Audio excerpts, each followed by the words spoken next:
हाँ, इसीलिए बोला, सभी देखते हैं, अच्छी बात है। देखिए देखिए, अच्छी बात है। देखिए प्रतीक जी, 50 मिनट से मैं बहुत एक मिनट, मोहम्मद रफी था, बिल्कुल। देखिए ईरान में भी हिंदी गाने बजेंगे, परेशान ना होइए। 50 मिनट से मैंने बहुत सब्र से अपनी बारी का इंतजार किया, तो मैं उम्मीद करती हूँ कि कोई नहीं बोलेगा, नहीं करेगा जी। एक कहावत है, नीम हकीम खतरे जान। नीम हकीम खतरे जान जी। तो अभी भाई साहब ने बातें कही कि 32-35 हजार लड़कियों को भेज दिया गया, चली गई। आपने कहा भेज दिया गया, कान भी खोल के रखिए, अकल के साथ कान भी बंद हो गए क्या? भेज दिए गए, वो इसीलिए तो मैंने कहा कि नीम हकीम खतरे जान।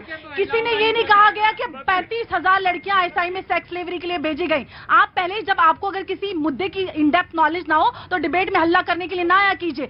बात यह है कि मैंने आपसे कहा था मैं नहीं बोलूंगी इस तरह से। नहीं भाई देखिए भाई, ऐसा नहीं करते इसको।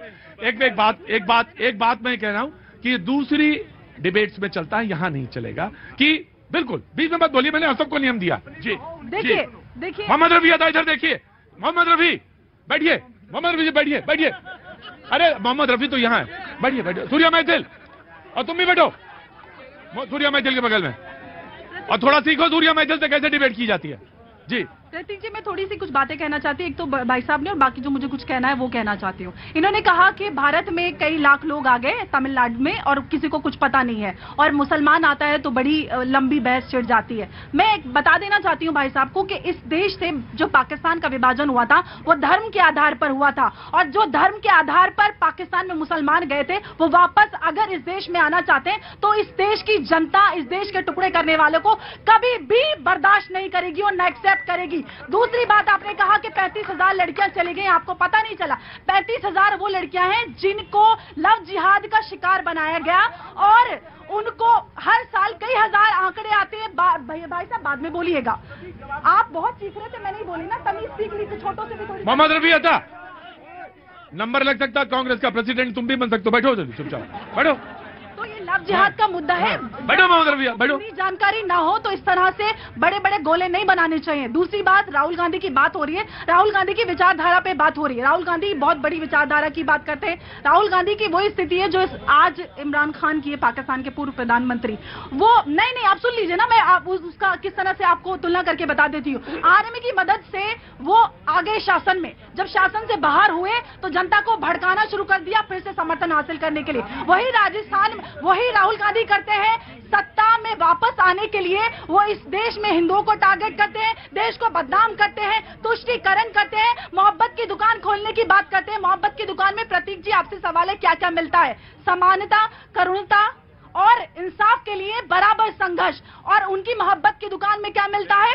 तुष्टीकरण, हिंदुओं के खिलाफ हिंसा और हिंदुत्व और भगवा आतंकवाद की बात, इस देश को बदनामी, तुष्टीकरण और रेवड़ी की राजनीति। मैं आ रहा, बिल्कुल। Congress will respond and then BJP. हाँ, एक मिनट नीरज आप ही देंगे, इसके बाद आपका नंबर है। प्रतीक जी, क्या भारत का लोकतंत्र पाकिस्तान की तरह कमजोर है? और ये क्या कहना चाहती हैं कि कांग्रेस पार्टी के नेता आर्मी का सहारा लेकर 70 साल में इतने 60 सालों तक क्या सत्ता पर बैठे? क्या इतने कमजोर लोकतंत्र की बात करती हैं? इनको बोलिए इतिहास पढ़ें, क्योंकि इनके साथ समस्या वही है, वो शॉर्ट टर्म एमनीशिया होता है ना प्रतीक जी। 2014 से पहले ना बारिश होती थी, ना हवा चलती थी, और खाना तो कोई खाता ही नहीं था। तो प्रतीक जी समझाइए इनको। जी मैं आ रहा जी। प्रतीक जी, इन्होंने 2014 से पहले की बात कही, मैं बता दूं 2014 और 9 साल की बात करता हूं। 9 साल में भारत इतना बदला है कि आज एक ऑटो चलाने वाला भी साथ में बैठ के डिबेट करता है।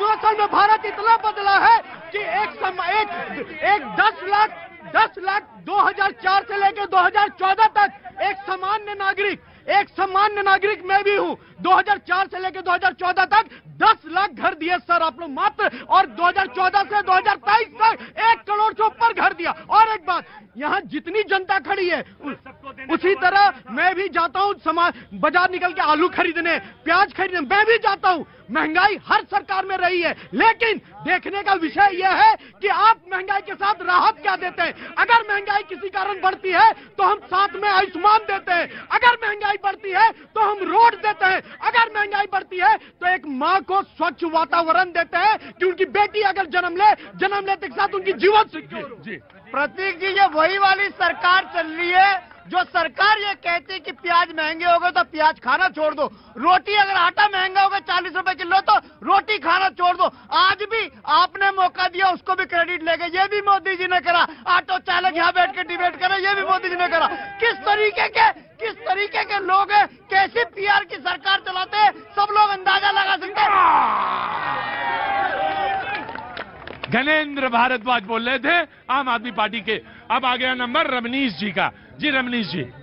भैया जी, अभी कुछ देर पहले अखंड भारत की बात हो रही थी। अखंड भारत की परिकल्पना जो है पूरा भारत कर रहा है, भारत के नागरिक कर रहे हैं, प्रधानमंत्री मोदी जी सुनिश्चित करेंगे इसको। उसके बाद फिर बात हो रही थी विचारधारा की। कौन सी विचारधारा? भाई लोगों, ध्यान दे।